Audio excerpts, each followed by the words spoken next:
Mortimer, Episode 23.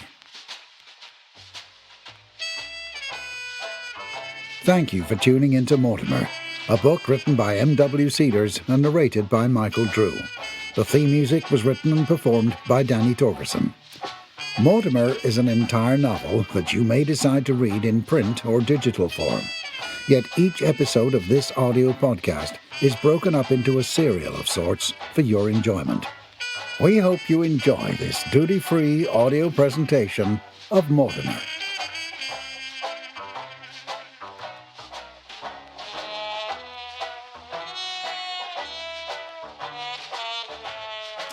I normally wouldn't be the one introducing some type of radio show, but I do feel honored that I have been asked to be the spokesperson for this week's installment of Mortimer.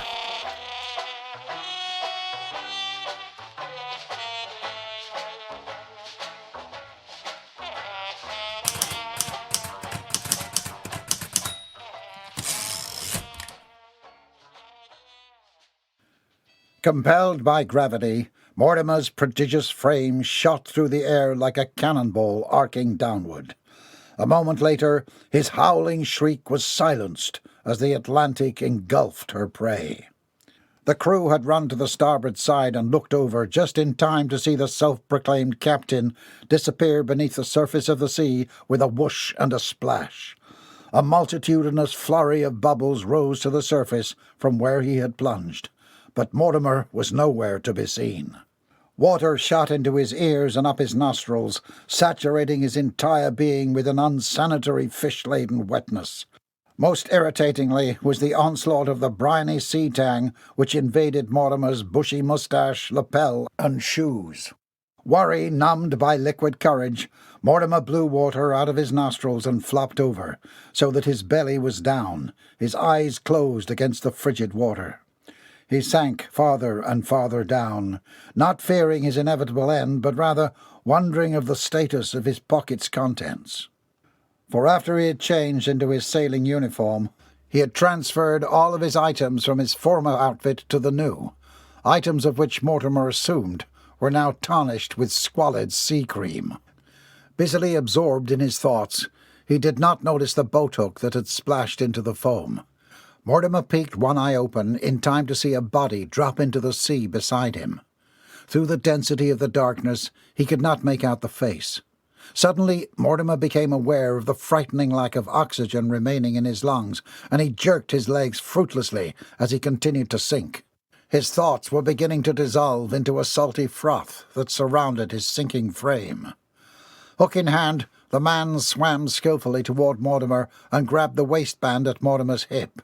He attached the hook to Mortimer's trousers, and with surprising power, the hook yanked and began to pull Mortimer and the man to the surface. Gasping and coughing, Mortimer vomited water. His arms flapped about as he skipped across the surface of the sea. Relief entered his lungs with each burning inhalation. But one thing was for sure, Mortimer did not approve of the way he was being handled. For with the pressure of the hook pulling from his waist, his breeches were being yanked violently up into his groin and buttock. He endeavoured to protest. However, his breath was knocked out of him as his body slammed into the wall of the ship. With a grunt from above, he was slowly hoisted up and out of the water, up the side of the boat, and fully over the rail and onto the deck. Landing with a thump, he wriggled about, coughing, spluttering, and pulling his breeches back into place. Wasting no time, gruff hands were upon his collar. They yanked Mortimer into an upright-seated position. "A massive beast he be! Unhand me!" Mortimer belched. He rubbed his eyes with massive fists and tried to quell the nausea in his stomach. The hand was removed, and Mortimer was allowed to flop back down onto the deck. "He's a well-oiled cock-eye. Has he the battle? You idiots 1,000 leagues below by now. Let me at him anyway!" A filthy black-stained hand shot out toward Mortimer opposite from where he first stood. It appeared Mortimer was surrounded. He kicked his legs violently in an attempt to immobilize the encroacher. "He'll have a face full of me boot, he will!" Mortimer blinked in rapid succession, trying to focus on the strange faces about him. The deck did not gleam as it did before, and the dialect was even more offensive than that of his shipmates. "Below decks he'll go," growled another. "Leverage he'll be." "Ow, he kicked ye! Release me, you pungent criminals!" Inspired by the small victory, an incensed Mortimer began to flail more violently. "Out of me way! Let me see our praise!" A menacing voice bellowed loud enough to freeze them all in place. Mortimer found himself being lifted back upright by several of the crew.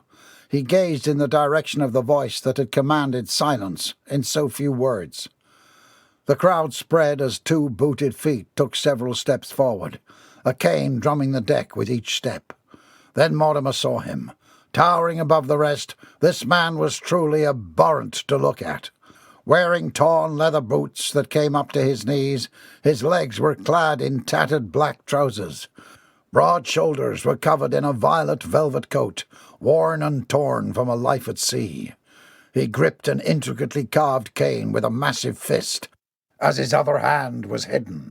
A wild black beard sprouted bountifully from his face and neck, and a tuft of matching black hair spilled out from his half-unbuttoned white linen shirt, worn beneath his coat. The leathered face was horribly scarred, like it had been in the mouth of a shark, and his cracked lips twisted up in a wicked sneer.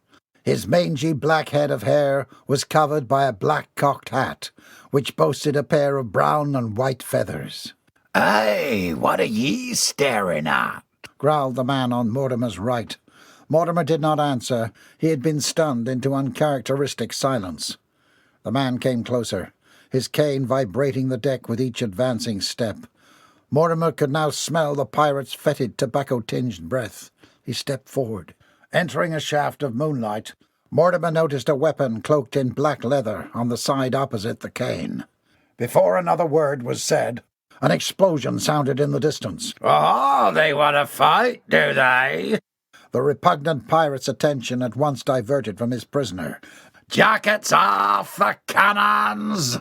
He barked out the order with relish. And to his crew, "Tie him to the bow post, and raise the Jolly Roger. Dead men tell no tales. Her doom be at hand. Roar!" Orange was more careful this time. He creeped around the cars, hid behind trees, and crawled through flower beds. He almost cried out as a thorn jabbed into his shoulder. He had crawled into a rosebush. Stupid bush! He reversed course. His destination was just 2 more houses away. He saw that the light had been turned out, but it was still too early for them to be in bed. Suspicious. This was all Carter's fault. He had spoiled everything. Orange was certain that the Albrights had heard them arguing earlier and had locked themselves away. On his hands and knees he scurried, soiling his trousers by water and mud from the gardens. Emily was going to kill him. Well, not if he cracked the case and received a promotion. He crawled a bit faster, remembering his conversation with Mrs. Albright in his head. He had lured her into a coffee shop under the guise of shopping for his wife. The town's gossip had been more than willing to sit around and chit-chat, drink coffee and eat cookies on his dollar, until he had brought up Sissy's real name. At that moment, Mrs. Albright's demeanour had changed completely.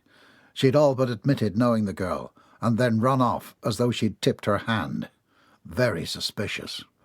Orange counted his lucky stars that Mrs. Albright had such a terrible poker face, because while he was a committed detective, he wasn't very good at it. He'd been practicing sleuthing since he was a kid, calling himself Orange and refusing to answer when his parents referred to him as Peter. But attention to detail had never been one of Orange's high points. While his parents had suggested, insisted, begged and pleaded for him to do something, anything other than joining the police force, Orange had never wanted to do anything else. He'd grown up on gumshoe books and had spent his days looking for clues and cracking made-up cases with his friends. Turns out, the real thing wasn't anything like his play fantasies. All the same, Orange didn't care if he wasn't a natural investigator. What he lacked in areas of quick wit and cleverness, he more than made up in heart, determination, and good old-fashioned spunk. He paused outside the Albrights' residence and looked up at the windows. The house was silent and still. He pushed up on all fours into a standing position and looked over his shoulder for Clark's car. The street was asleep. No one was about. Ears trained for even the slightest sound, Orange moved to the side. Good thing the Albrights hadn't decided to get a watchdog. A vicious canine would have proved a deterrent from his nocturnal investigations, but as it stood, so long as the Albrights didn't hear him, he was safe. A flower-lined walkway led around the side of the house, and Orange followed it. He stopped at a wood fence to listen. If the couple was on the back porch, they might hear the door. But he heard nothing except the sound of his heart thudding in his chest, so Orange slowly engaged the latch. The door clicked open, and he pushed forward. He closed it behind him, looking about in the blackness. A small yellow light illuminated the backyard of the Albright property, which stretched out into a well-manicured lawn decorated by a veranda, rows of flower beds, with large coniferous trees lining the border. Orange stayed close to the house so as not to be caught in the glow as he moved in closer to the source. There was a sound of flowing water, and then a clink of teacups. They were in the kitchen. Orange moved forward. He was close enough to hear them talking now. He strained his ears and crouched down to listen. "How do we know what we're looking for?" Mrs. Longhorn asked as they arrived at the second floor. Though her voice sounded bored, she was bubbling on the inside. First, the possibility of finding a clue as to the whereabouts of her daughter gave her insatiable hope. Second, she'd been dying to see the upstairs of the Ascariot mansion since the family had moved to town over 20 years ago. "We shall assist Neville in determining if anything seems awry," her husband answered. "Well, how should I know how he usually keeps his quarters?" They stopped at the well-manicured door to the right, and Neville opened it with a key.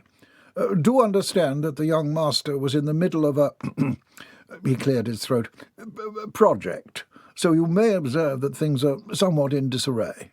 His words were severely understated. Neville switched on the light, illuminating the chaos. An involuntary gasp escaped Mrs. Longhorn's lips.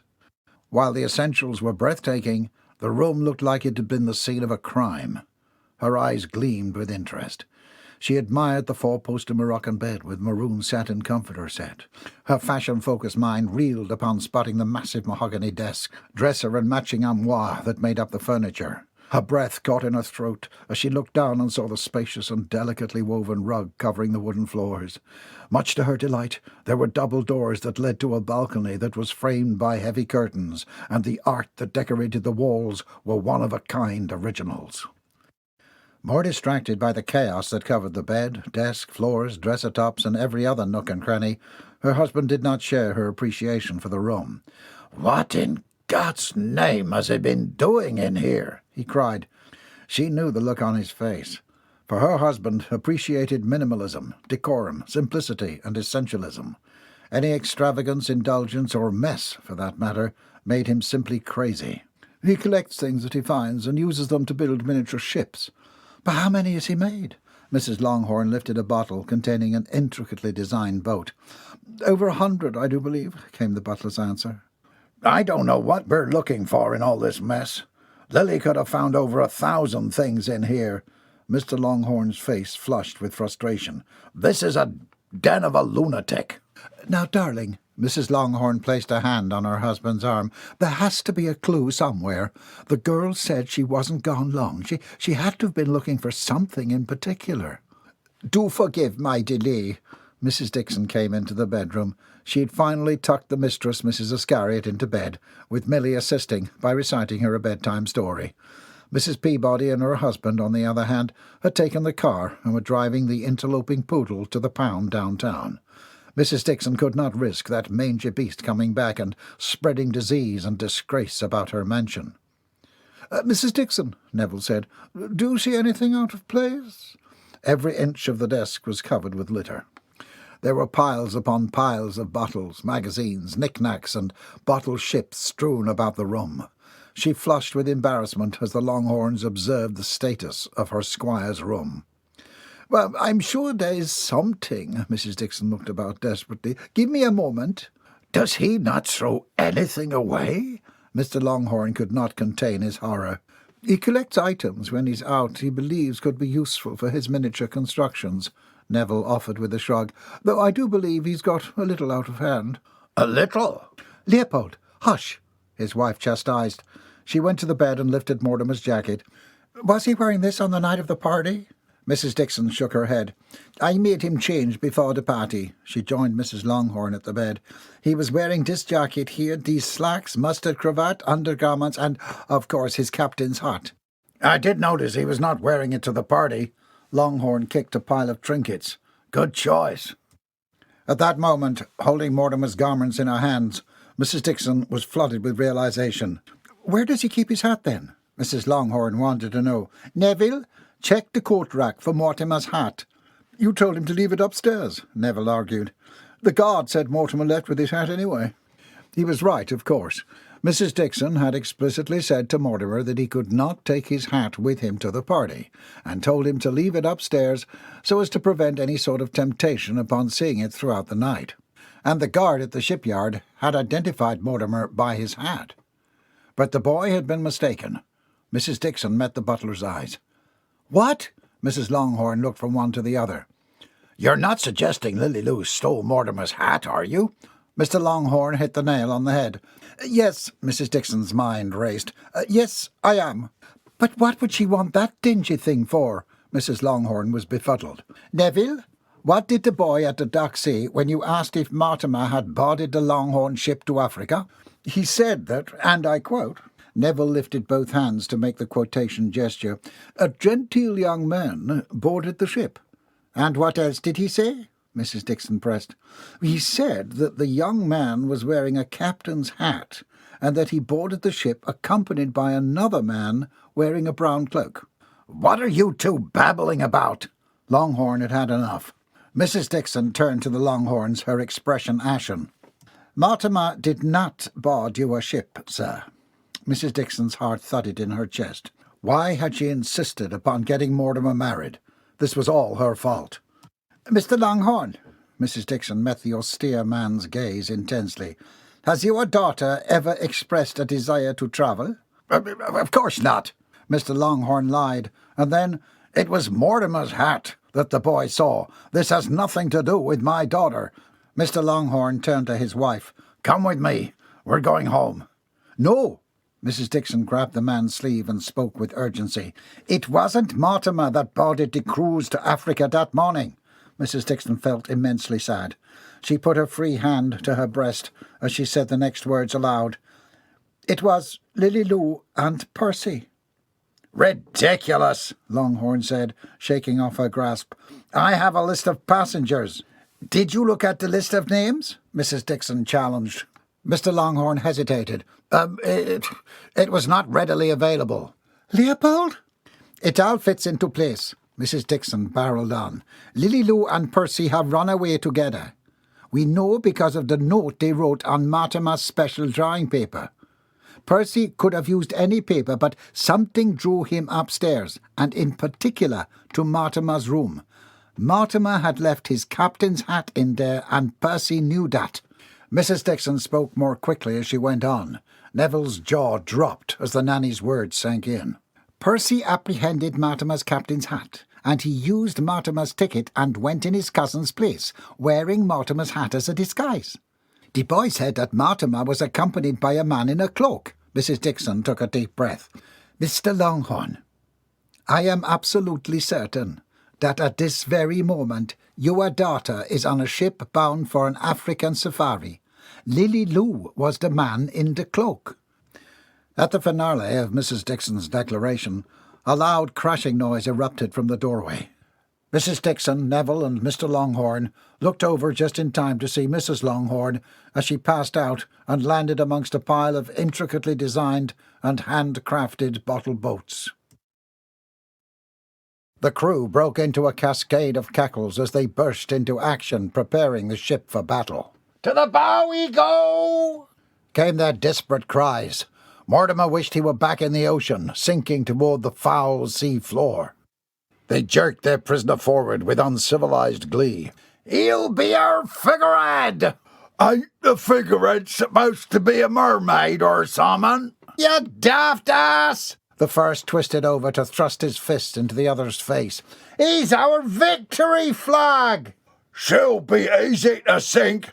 A load of loot she'd have aboard." "We ain't gonna sink her, you idiot! If we did that, all the treasure'd be gone." Then what we gonna do?" They arrived at the front of the boat with the prisoner. Mortimer saw the captain as he approached the helm, a cigar between his lips. The pirate ship moved alongside with her mistress. Across the moonlit sea, Mortimer spotted his shipmates scurrying about, wheeling cannons, and readying with the weaponry at the starboard side. "Tie him to the bowsprit!" "Hold still, you wriggly blackguard!"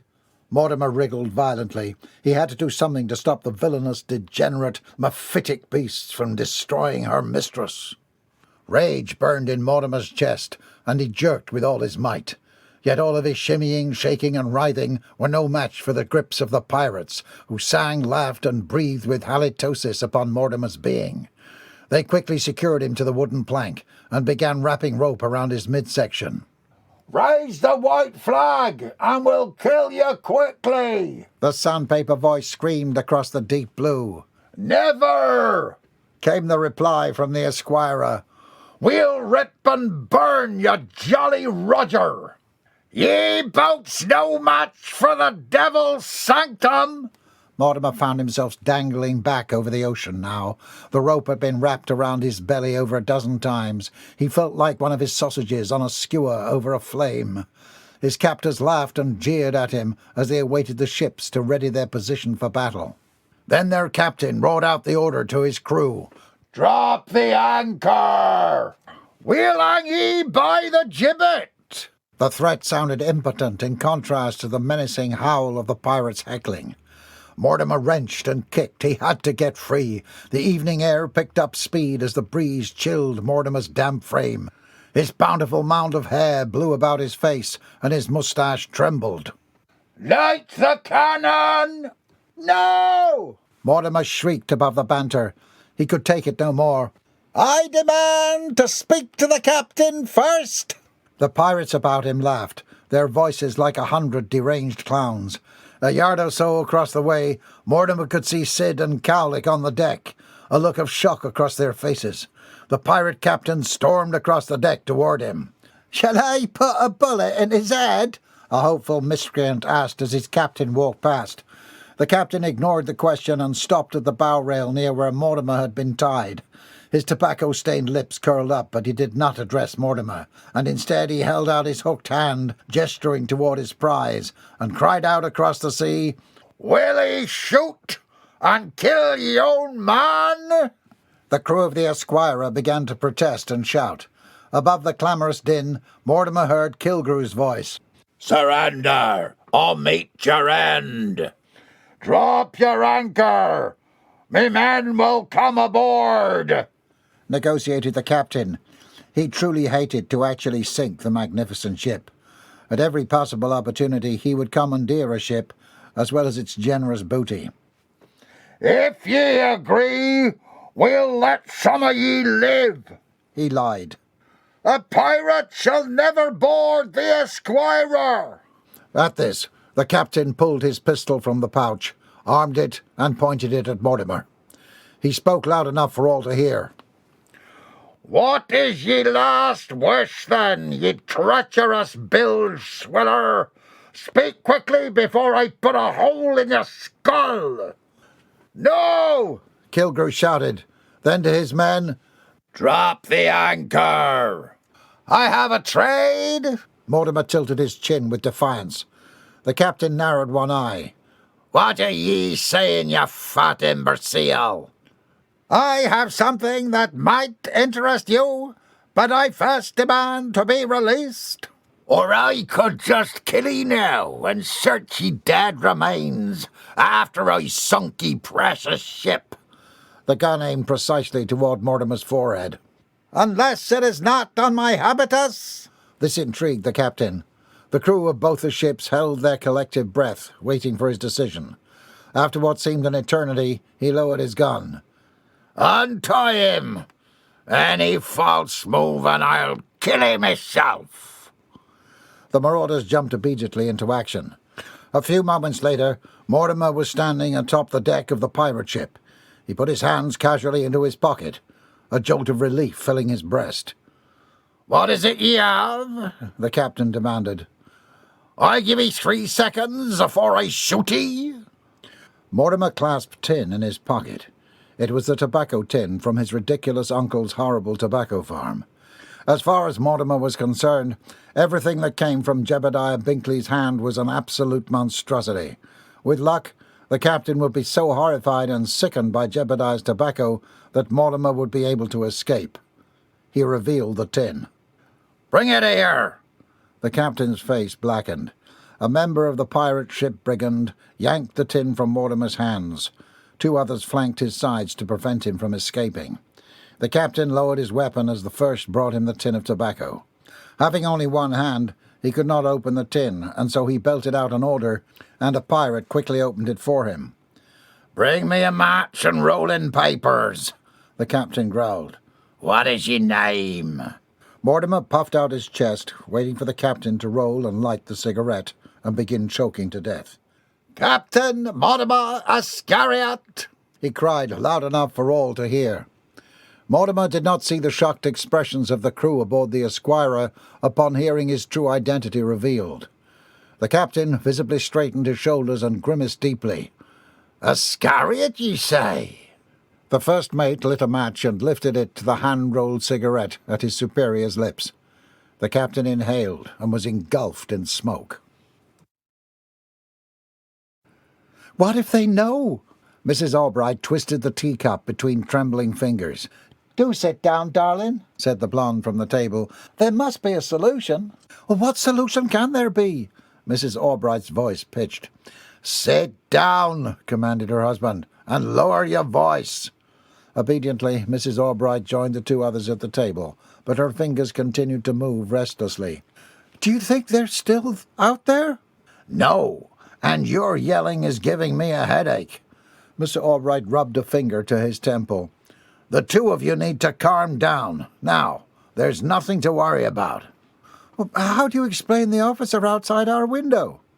"There are 2 missing persons. They have upped the patrol. This has nothing to do with us." Mr. Albright spoke with more confidence than he felt inside. "Those poor children," Mrs. Albright worried. "Who could have done such a thing?" "What should our next move be?" She spoke softly, bringing Mrs. Albright out of her musings about the missing Lily-Lou Longhorn and Percy Alabaster Binkley. Mr. Albright took a drink from his cup of black coffee. "Lay low and wait for the whole thing to blow over." "I don't know how much longer I can stand to be locked up in this house," the blonde complained. "That orange fella was on to me," the trembling increased. "I know that was him outside our house." "Peter Orange is a complete nincompoop idiot," Mr. Albright declared. "You need to get a hold of yourself." Tears welled up in his wife's eyes. "Why are you being so heartless?" "You have all the luxury you could ever want. All those diamonds, dresses, perfumes, whatever you ask for, you get. You have nothing to complain about." "The police are after me." Mrs. Albright slammed her palm against the table with emotion. "That's worth complaining about." "I've had enough of your paranoia." "We're housing a fugitive." "We're all on the lam, darling." His words struck her to the core. "And you know it." Mr. Albright looked back and forth between the women. "We're in this together." A noise came from the backyard. Mrs. Albright shut up, spilling her coffee. "What was that?" Her husband was at the kitchen counter and pulled a knife out of the block. "What are you doing with that?" his wife demanded, her voice shrill. The blonde sat silently watching. "You 2 go upstairs." "Just what are you going to do with the knife?" "Come on, darling, let's go upstairs," the blonde urged. She grabbed her friend's arm. "But what if he's killed?" "Shut up and go upstairs," Mr. Albright snapped as he moved to the kitchen door and thrust his weapon toward the darkness outside. Mrs. Albright felt panic rising, but the blonde pulled her away. Before she could say anything more, they had passed swiftly down the hall, rounded the corner in the living room, and started up the stairs, away from her husband and the possible prowler in the backyard.